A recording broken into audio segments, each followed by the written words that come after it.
देखिए, मैं NEET start कर रहा हूँ पढ़ाने के लिए। यूट्यूब पे अपना चैनल बनाया है इफ़ यू के नाम से, और मेरा रियल नाम है RK। RK means Hrithik Kumar. Hrithik Kumar, मैं RK शॉर्ट में कहता हूँ अपना नाम। तो नीट के लिए सबसे पहली बात ये है कि हम बेसिक से स्टार्ट करते हैं, चैप्टर 1 से, क्योंकि हम जब एक एक सीढ़ी चल के चढ़ेंगे तभी हम अपने एम तक पहुंच पाएंगे। और नीट का ये रहता है कि हर चैप्टर का एक आइडिया होना चाहिए ऊपर से हमें। तो सबसे पहले जो नीट की जूलॉजी है और बॉटनी है, हर एक का बेसिक जो बिल्डअप होता है वो एक ही चैप्टर से होता है, और उस चैप्टर को सभी जानते हैं। उस चैप्टर का नाम है सेल, CELL। तो सेल से ही हमको स्टार्ट करना पड़ेगा, तभी हम पूरी बायोलॉजी के ब्रह्मांड को समझ सकते हैं कि बायोलॉजी में क्या है क्या नहीं है, कैसे चीज़ें मूव करेंगी आगे चल के, कैसे चैप्टर रिलेट होने हैं। तो इसीलिए सबसे पहले हम सेल को ही पढ़ते हैं, और सेल में से 3 से 4 क्वेश्चन पर ईयर आते हैं, ये आपको मान के चलना ही पड़ेगा। कभी 2 हो जाते हैं, कभी 3, कभी 4, इसलिए 3 और 4 के बीच में हम मानते हैं पर ईयर नीट में आते हैं। तो सबसे पहले हमें समझना पड़ेगा कि सेल होता क्या है।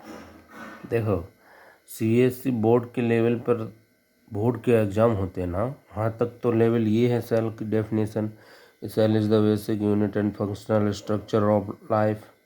ये ठीक है, बिल्कुल सही है। लेकिन क्योंकि अब हमें नीट के लेवल की पढ़ाई करनी है तो हमें समझना पड़ेगा सेल होता क्या है। सेल, मान लो कोई ये एक सेल है, ठीक है, ये क्या है सेल, तो इससे हमें क्या आइडिया लग रहा है ये क्या हो सकता है। देखिए, ये एक सेल है, ये आउटर एनवायरनमेंट है और ये इनर है। तो सेल क्या कर रहा है, आउटर एनवायरनमेंट को इनर एनवायरनमेंट से सेपरेट कर रहा है। तो ये कंपार्टमेंट जैसा लग रहा है कि नहीं लग रहा। तो इसीलिए सेल की डेफिनेशन बन जाएगी, सेल इज़ दी कंपार्टमेंट और चैम्बर।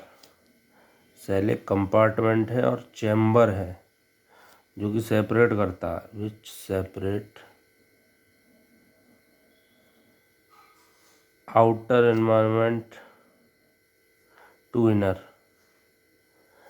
सेल एक वो चैम्बर है, वो कंपार्टमेंट है जो आउटर एनवायरनमेंट और इनर एनवायरनमेंट को सेपरेट करता है। और ये सेपरेट कौन करता है, मेम्ब्रेन। ये मेम्ब्रेन करती है, सेपरेट को कौन करता है, मेम्ब्रेन। अब देखिए, ये सेल, ये आउटर एनवायरनमेंट, ये इनर एनवायरनमेंट। सेल बनी कैसी, मेम्ब्रेन की, जो कि मेम्ब्रेन सेपरेट कर रही है। अब यहाँ कुछ केमिकल रिएक्शन हो रही हैं, यहाँ कुछ केमिकल रिएक्शन हो रही हैं। मान लो A से B बन रहा है, C से D बन रहा है, यहाँ केमिकल रिएक्शन हो रही हैं। और जो A से B बन रहा है, C से D बन रहा है, ये करा कौन रहा, एंजाइम।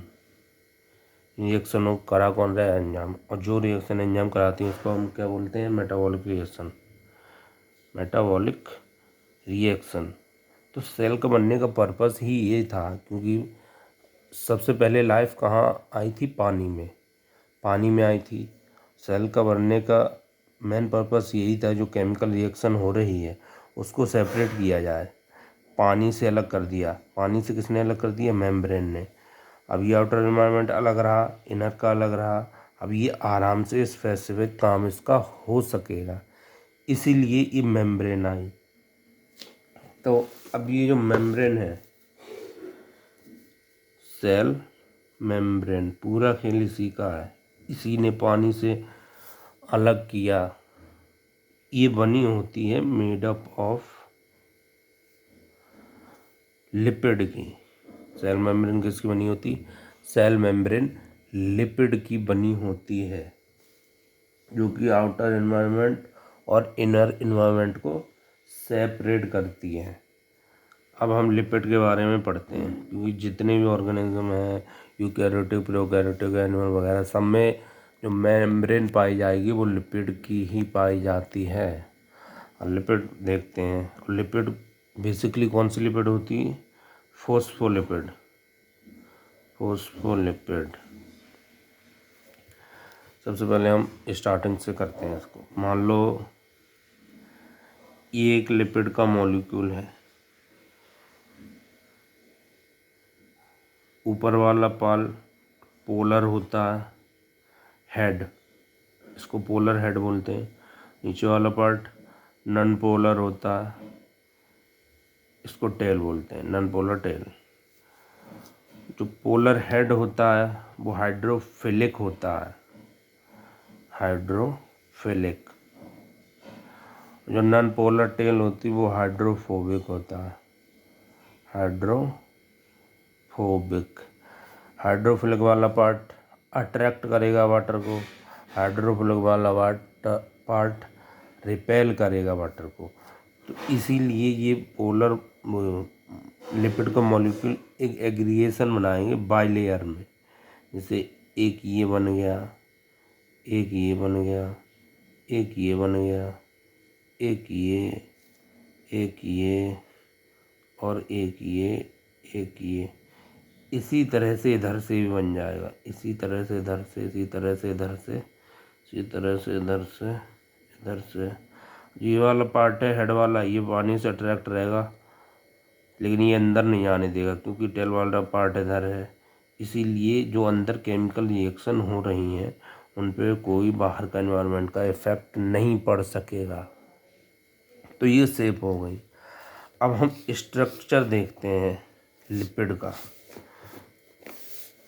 स्ट्रक्चर ऐसा होता है, हमने समझा था, ये हेड है, ये टेल है।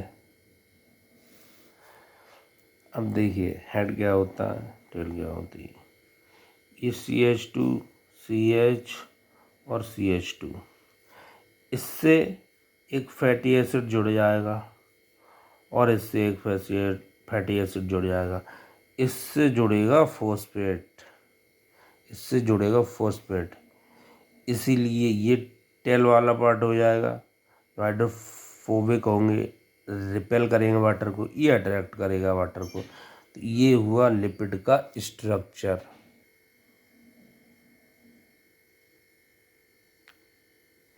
अब आगे मूव करता है चैप्टर। अब इसका मतलब क्या हुआ, ये क्यों हाइड्रोफोबिक बना, क्यों हाइड्रोफिलिक बना? इसका मतलब निकल के आया है, दिस मीन्स लिपिड की लेयर है वो बाइलेयर है और केमिकल रिएक्शन अंदर हो रही है टू कीप अलाइव, जिंदा रहने के लिए, और to move outside to inside और इनसाइड टू आउटसाइड। मॉलिक्यूल्स भाई अंदर से बाहर जाने के लिए और बाहर से अंदर जाने के लिए मॉलिक्यूल्स मूव करेंगे क्योंकि सेल को तो जिंदा रखना ही है। इसीलिए अंदर से बाहर भी मूव करेंगे, बाहर से अंदर भी मूव करेंगे। अब बात आती है सेल के जेनेटिक मटेरियल के, सेल के जेनेटिक मटेरियल के बारे में। सेल के जेनेटिक मटेरियल होता है DNA और RNA। ये दो तरह के जेनेटिक मटेरियल पाए जाते हैं सेल्स में। एक होता है DNA, एक होता है RNA। अब किस में क्या पाया जाता है क्या नहीं, ये बाद में हम देखेंगे। पहले यहाँ से स्टार्ट करते हैं। तो ज़रूरत क्या पड़ी भाई, need of genetic material, I need of genetic material. इसकी ज़रूरत इसलिए पड़ी कि इसके दो मेन काम होते हैं, टू मेन रोल। पहले ये स्टोर करता है जेनेटिक इन्फॉर्मेशन को, स्टोर जेनेटिक इन्फॉर्मेशन, ये स्टोर करता है जेनेटिक इंफॉर्मेशन को। और पास करता है जेनेटिक इन्फॉर्मेशन को टू दी डॉटर सेल में। पहले स्टोर कर ली जेनेटिक इन्फॉर्मेशन को और pass genetic information to the daughter cell, और ये पास भी करेगा अपनी इन्फॉर्मेशन को टू दी डॉटर सेल में। और ये जेनेटिक इन्फॉर्मेशन इसीलिए इवॉल्व हुआ था क्योंकि देखो ये सेल है और इससे 2 सेल बनेंगी बिना जेनेटिक मटेरियल के डिवीजन का, कि बहुत टाइम लग जाएगा, मिलियंस ऑफ टाइम लगेगा। और ऐसा लगा है तो क्यों ना इस सेल के पास कुछ ऐसा आ जाए जो कि ये 2 सेल में बट जाए कम टाइम में। तो इसीलिए अब नेचर ने इसके पास जेनेटिक मटेरियल लाया।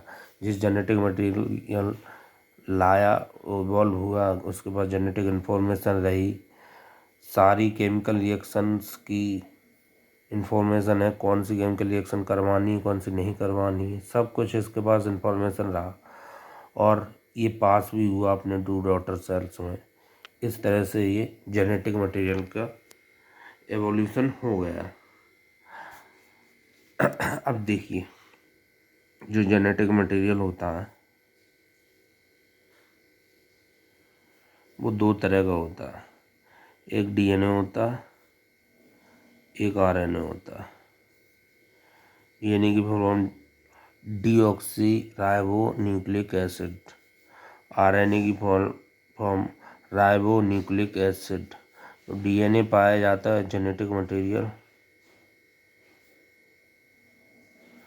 इन ऑल लिविंग सेल, जितनी भी लिविंग सेल हैं उन सभी में डीएनए जेनेटिक मटेरियल पाया जाता है। और जो आरएनए जेनेटिक मटेरियल पाया जाता है वो only in virus, only in virus.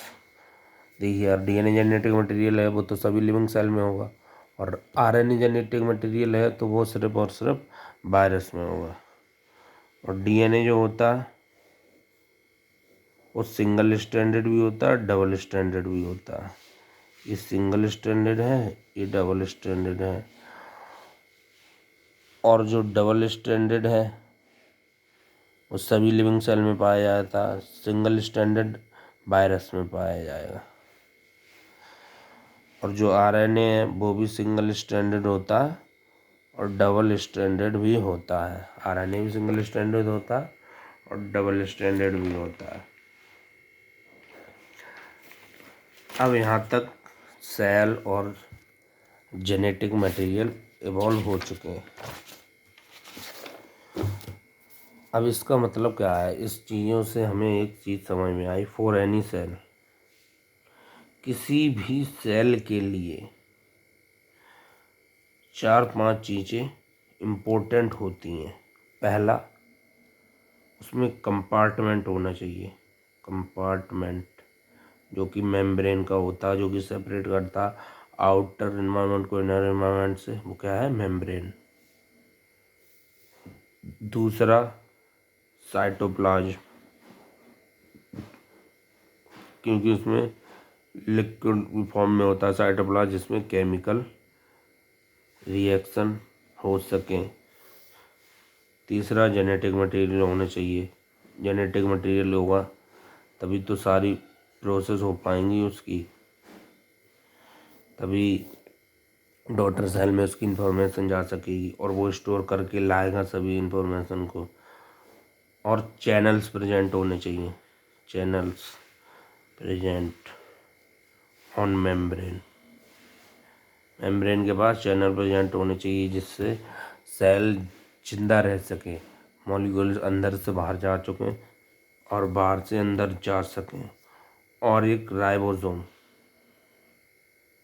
Her cell के लिए, राइबोसोम सिंथेसिस ऑफ प्रोटीन करवाता है, सिंथेसिस ऑफ प्रोटीन, ये प्रोटीन को बनवाने में हेल्प करता है।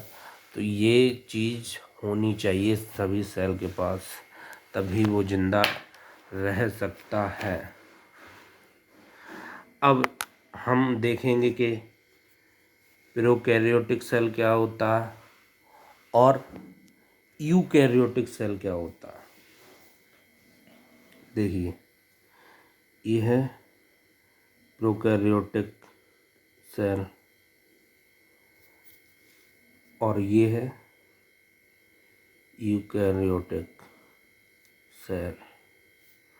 प्रोकैरियोटिक और यूकैरियोटिक। ये प्रोकैरियोटिक सेल है, इसकी मेम्ब्रेन है, ये इसका जेनेटिक मटेरियल है डीएनए। इस पर कुछ चैनल्स लगे हुए हैं, प्रोटीन के बने हुए होते हैं चैनल्स। ये जो है यूकैरियोटिक सेल है, ये इसका जेनेटिक मटेरियल है डीएनए। ये कुछ ऑर्गेनल्स पड़ी हुई हैं इसमें, ऑर्गेनल्स। ये साइटोप्लाज्म है,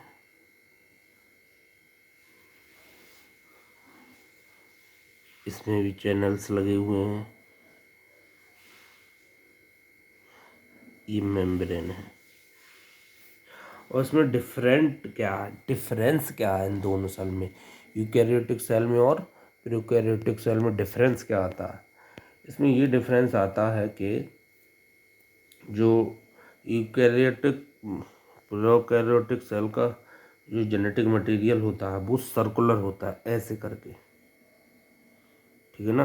होता डबल स्टैंडर्ड ही है लेकिन सर्कुलर होता है। और जो यूकैरियोटिक का जेनेटिक मटेरियल है वो लीनियर होता है, वो इस तरह से लीनियर होता है, लीनियर। तो ये भी डबल स्टैंडर्ड है, ये भी डबल स्टैंडर्ड है। ये सर्कुलर है, ये लीनियर है। एक ये डिफरेंस आ गया। और सिमिलैरिटी क्या है इनमें? सिमिलैरिटी यही है कि इनके पास जेनेटिक मटेरियल दोनों होते हैं, जेनेटिक मटेरियल सिमिलैरिटी होती है, वो डीएनए ही है।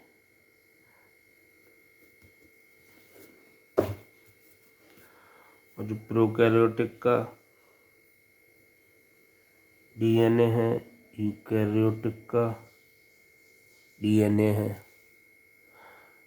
प्रोकैरियोटिक का डीएनए नेक्ड होता है, डीएनए नेक्ड होता है, मतलब ऐसे ही साइटोप्लाज्म में पड़ा हुआ होता है, जिसके पास कोई मेम्ब्रेन नहीं होती, मेम्ब्रेन लेस होता है। और इसका डीएनए न्यूक्लियस बोलते हैं, न्यूक्लियस, क्योंकि वो न्यूक्लियस के अंदर पड़ा हुआ है।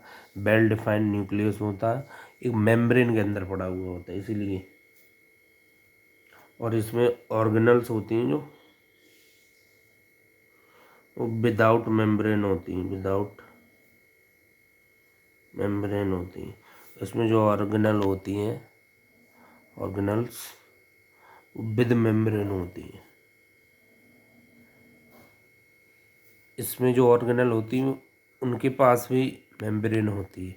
अब मान लीजिए सेल था यूकैरियोटिक सेल, ये कंपार्टमेंट है, ये ए से बी बन रहा है तो ये भी एक मेम्ब्रेन में बन रहा है, ये सी से डी बन रहा है, ये भी एक मेम्ब्रेन में बन रहा है। तो ये ऑर्गेनल है, ये भी मेम्ब्रेन के अंदर है, सारा चीज़ तो मेम्ब्रेन के अंदर। लेकिन प्रोकैरियोटिक में क्या है, ये सेल है तो ए से बी जो बन रहा है वो साइटोप्लाज्म में ही बनना है, सी से डी जो बनना है वो साइटोप्लाज्म में बनना है। इसलिए इसमें मेम्ब्रेन बाउंडेड ऑर्गेनल होती हैं, इसमें विदाउट मेम्ब्रेन ऑर्गेनल होती है। अब जैसे प्रोकैरियोटिक सेल के एग्जाम्पल, ये प्रोकैरियोटिक सेल, प्रोकैरियोटिक सेल में सारे बैक्टीरिया आते हैं, E coli, mycoplasma, PPLO, lactobacillus, cyanobacteria,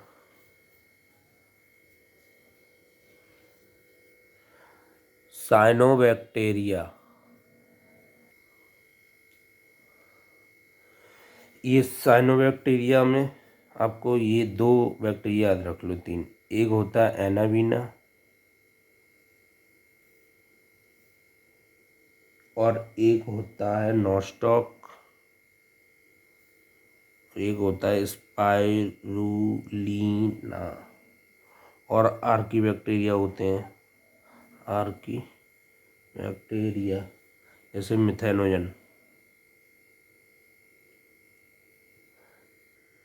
तो अब मैंने आपको ये बेसिक बता दिया है कि सेल क्या है, सेल कैसे इवॉल्व हुआ, सेल के अंदर क्या क्या होता है, प्रोकैरियोटिक सेल क्या है, यूकैरियोटिक सेल क्या है, इनमें डिफरेंस बता दिए, सिमिलैरिटी बता दी। अभी का आपको बेसिक आइडिया लग गया है कि चैप्टर में आने से पढ़ना कैसे है। तो मैंने ये बता दिया है प्रोकैरियोटिक सेल क्या है, यूकैरियोटिक सेल। और इस चैप्टर में सिर्फ यही पढ़ना है कि प्रोकैरियोटिक सेल क्या होती है, यूकैरियोटिक सेल क्या होती है। तो प्रोकैरियोटिक सेल के बारे में हमने बता चुका। अब जो नेक्स्ट लेक्चर होगा मेरा, उसमें डिटेल से प्रोकैरियोटिक सेल स्टार्ट करेंगे। वो 2-3 लेक्चरों में कवर हो जाएगा। फिर जो सेकंड पार्ट रहेगा यूकैरियोटिक, सेकंड पार्ट में हम यूकैरियोटिक सेल कवर करेंगे। फिर हमारा चैप्टर कंप्लीट हो जाएगा। फर्स्ट ये चैप्टर को 2 पार्ट में डिवाइड किया है मैंने, एक प्रोकैरियोटिक सेल में, एक यूकैरियोटिक सेल में। प्रोकैरियोटिक सेल अब हम स्टार्ट करेंगे। ये तो चैप्टर का बेसिक था जिसको हमें जानने से हेल्प मिलेगी कि आगे मूव कैसे किया जाए। तो मैं आपको स्लाइड दिखा देता हूँ। ये फर्स्ट स्लाइड है, ये सेकंड स्लाइड है, और ये थर्ड स्लाइड है, ये फोर्थ स्लाइड है, ये फिफ्थ स्लाइड है, ये सिक्स्थ स्लाइड है। अब इसको हम बाद में कंटिन्यू करते हैं। Thanks for watching.